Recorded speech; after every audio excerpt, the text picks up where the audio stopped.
세상에서 가장 똑똑한 기계를 만든 사람들이 드디어 입을 열었습니다. 그들이 보는 미래는요, 그냥 좀 더 편한 세상? 이런 게 아니에요. 인류 역사 자체가 완전히 바뀌는 그런 전환점이라는 거죠. 1조 달러? 와, 우리 돈으로 계산하면 약 1,300조 원입니다. 이게 뭐냐면요. 한 회사가 인류의 진화 방향을 통째로 바꾸겠다고 단 하나의 컴퓨팅 시설에 쏟아붓겠다고 계획한 돈이에요. 정말 상상도 안 가는 금액이죠. 이 말이 뭘 의미하냐면요. 이제 더 이상 우리 인간이 기계에 맞춰줄 필요가 없는 시대가 온다. 바로 그 선언인 겁니다.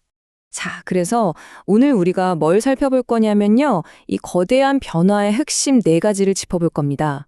첫째는 나보다 나를 더 잘 아는 AI가 어떻게 탄생하는지.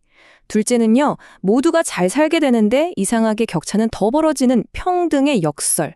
셋째, AI가 화면 밖, 그러니까 현실 세계로 튀어나오는 하드웨어의 귀환. 그리고 마지막으로 이 모든 게 우리한테 던지는 진짜 근본적인 질문이죠. 우리에겐 고난을 겪을 권리가 있는가? 이 부분까지 한번 깊게 들어가 보겠습니다. 좋습니다. 그럼 첫 번째 이야기부터 바로 시작해보죠. 거대한 역전이 시작됐다는 겁니다. 기계가 드디어 인간이라는 존재의 그 미묘한 부분들까지 배우기 시작했다는 거죠. 생각해보세요. 예전엔 우리가 컴퓨터를 쓰려면 막 복잡한 코드를 배워야 했잖아요. 그런데 이제는 완전히 반개가 됐어요. AI가 우리의 생각, 우리의 의도를 학습하기 시작한 거죠.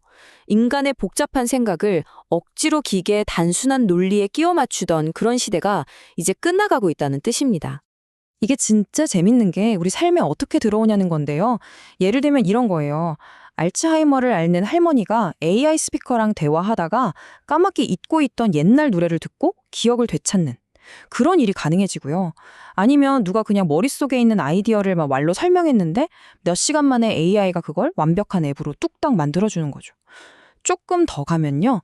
AI가 내 재정 상태, 스케줄까지 싹 파악해서 제일 좋은 콘서트 티켓을 알아서 탁 예매해주는 뭐 그런 완벽한 개인 비서가 되는 겁니다. 자, 이제 두 번째 통찰로 넘어가 볼게요. 이게 좀 역설적인데요. AI가 한편으로는 엄청난 번영을 가져다 주면서 다른 한편으로는 극단적인 불평등을 만들어낸다는 겁니다. 이름하여 평등의 역설이죠. 일단 좋은 소식부터 들어보시죠. 지구상에서 가장 가난한 사람이라도요, 자기 스마트폰으로 초지능 AI 의사를 만날 수 있게 됩니다.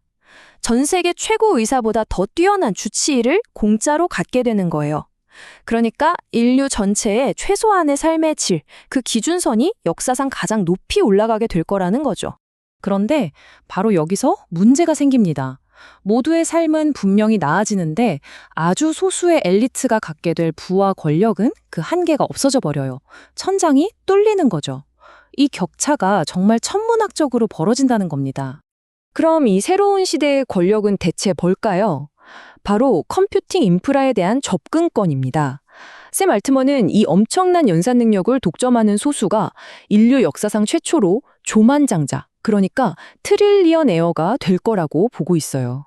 자, 세 번째 통찰로 가보겠습니다. 하드웨어의 귀환. 이제 AI가 더 이상 디지털 세계에만 머무르지 않고 우리가 발딛고 사는 이 물리적인 세계로 무대를 옮겨온다는 이야기입니다. 이 말이 참 강렬하죠? AI의 최종 목표가 그냥 가상 세계에서 노는 게 아니라는 거예요.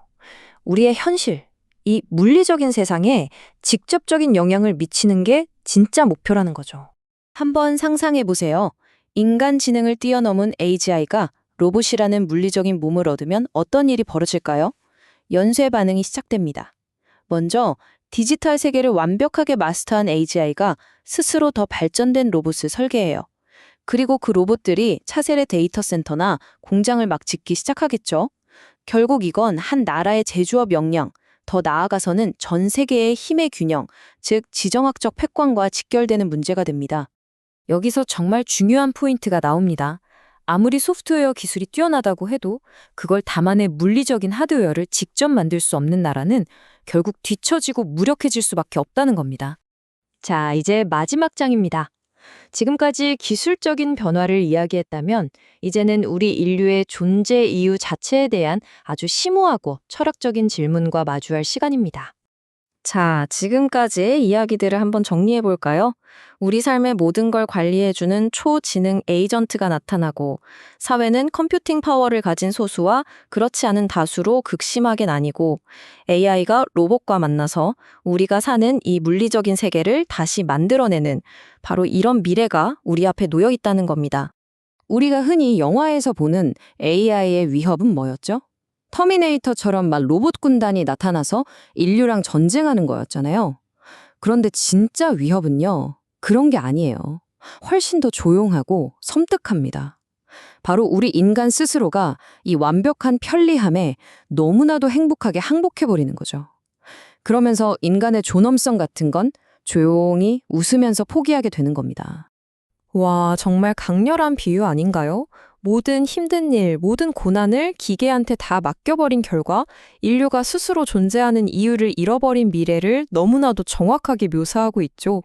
바로 이 지점에서 샘 알트먼이 우리에게 던지는 개념이 고난을 겪을 권리입니다. 우리 자신의 한계에 부딪히고 실패하고 고통스러워하면서 그 속에서 답을 찾아나가는 것. 이것이야말로 가장 인간적인 서사잖아요. 어쩌면 미래에는 이 권리를 지키기 위한 투쟁이 인류에게 가장 중요한 싸움이 될지도 모릅니다. 자, 이제 마지막 질문입니다. 기계가 모든 걸 완벽하게 만들어내는 시대. 심지어 고생할 권리마저 포기할 수 있는 이 거대한 기술의 파도 앞에서 우리는 스스로에게 물어야 합니다. 당신의 영혼은 여전히 깨어 있습니까?